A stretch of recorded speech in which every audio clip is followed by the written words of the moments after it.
Today we're going to talk about the number one ingredient that is making you fat, and no, it's not sugar. And the FDA even granted this ingredient as what's called GRAS, generally recognized as safe. And some people might mistakenly think this causes the Chinese restaurant syndrome, where you might get headaches, dizziness after consuming the food with this certain ingredient in it. But rest assured, Wikipedia says that it doesn't cause headaches. It is non-toxic. There's no high-quality information that it has any negative effects on our body if consumed in moderate amounts. There's no established causation related to this ingredient. Most of the symptom reports are anecdotal, and they're just not scientific. Whew, good, because I really like this ingredient. And this ingredient is monosodium glutamate, MSG. Now, what actually is MSG? MSG is a flavor enhancer. It will make the food explode with this incredible pleasure sensation. The science has definitely settled on that, so we can just forget about it. Well, you know, there's just this one little piece of information that kind of just stands out that I want to just bring up. Why do they use MSG to make mice obese? And how is it safe for our bodies, but not necessarily too safe with mice? In fact, mice don't just get obesity, they get diabetes. They have metabolic problems. They can develop fatty livers. They develop a large midsection weight. But the interesting thing about this is what MSG does to rats. Why does it make a rat fat when it's not really a carbohydrate? Well, apparently what it does to the rat is it overstimulates a certain part called the hypothalamus. And this is like the master of the master glands. And there's a very specific part of the hypothalamus that gets destroyed with MSG. What that little center in the hypothalamus does, it regulates the balance of hunger and being satisfied. It prevents the utilization of energy to a very large degree, to the point where you're storing a lot of fat, but it also does other things. It affects the fertility. I mean, just think about the foods that they put this in. Did you realize the average consumption of MSG per day is between 590 milligrams to 2,330 milligrams. And sometimes when you go to a restaurant, you will get up to 5,000 or more milligrams of this MSG. And also, if you add carbohydrates to MSG, the effects are accentuated. And also, a lot of the research done on MSG is either sponsored by industry or funded by industry, which is pretty much the same thing. You have the International Technical Committee, which puts out a lot of information that MSG is safe. I don't know if you knew that this was a loophole, that industry can actually do their own studies. There's not any independent third-party research that the FDA does on these ingredients. But I think this entire argument, whether MSG is dangerous or not, revolves around this one piece of information that industry will tell you that it's natural, it's in nature, it's in a lot of whole foods. So there is really no problem. What you're saying is when we make this substance in an industrial factory, it's the exact same thing as a glutamate in our food.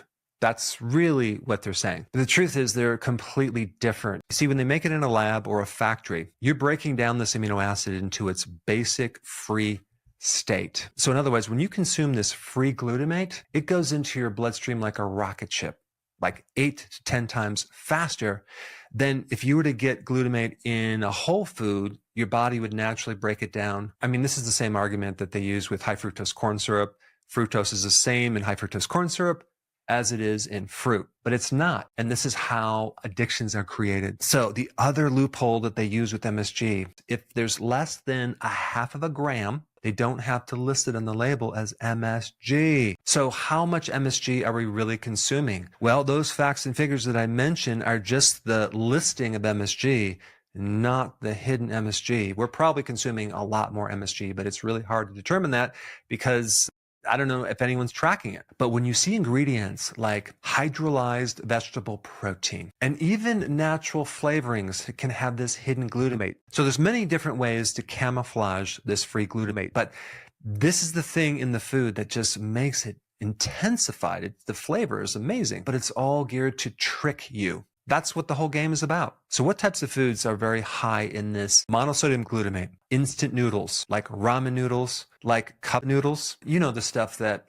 I used to live on in college. All the snack chips, the flavored potato chips, the flavored popcorn, Why do you think they taste so amazing? The canned soups, bouillon cubes. Try to find a bouillon cube that doesn't have MSG. Processed meat, hamburgers, deli meat. Virtually all fast foods have a lot of hidden MSG. So it might be a good idea to start asking, do you add MSG to your food? All the flavored seasoning mixes have MSG. The salad dressings, the frozen dinners, which are the TV dinners, which I used to live on. The savory snacks, the gravy, and especially the appetizers that you get at restaurants. Also, you have the flavored crackers, canned vegetables even have it. So remember, there's many mechanisms here. It's not just overeating. That MSG has a potential to mess with your hypothalamus to slow down your metabolism because it alters the feeding centers of the body, creating damage within the hypothalamus, but of course, just in rat studies. There's no studies to show that this is happening in humans, according to Wikipedia. And of course, I've talked about obesity, but a lot of people are sensitive to this glutamate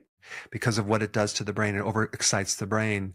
They get headaches. They get allergy symptoms. They get irritable. They have sleeping problems. They might get dizzy. So it would be interesting for you just to avoid any of these processed foods for a couple weeks, just to see how many problems would actually go away. But I just want to make also another point about even in certain proteins, protein bars, they'll use either soy protein isolates or sometimes they'll use milk protein as a sodium caseinate. Well, guess what? You're going to get a lot of free glutamate in both of them. And some of the symptoms that occur from free glutamate is not right away. It can happen an hour, 24 hours later. So it's really hard to pinpoint exactly what it is because there's a delay. So when you hear this concept that, hey, glutamate is natural, it's in our foods, just ask them this one question. Well, what's the source of glutamate when you see this added MSG? Does it come from natural seaweed that they used in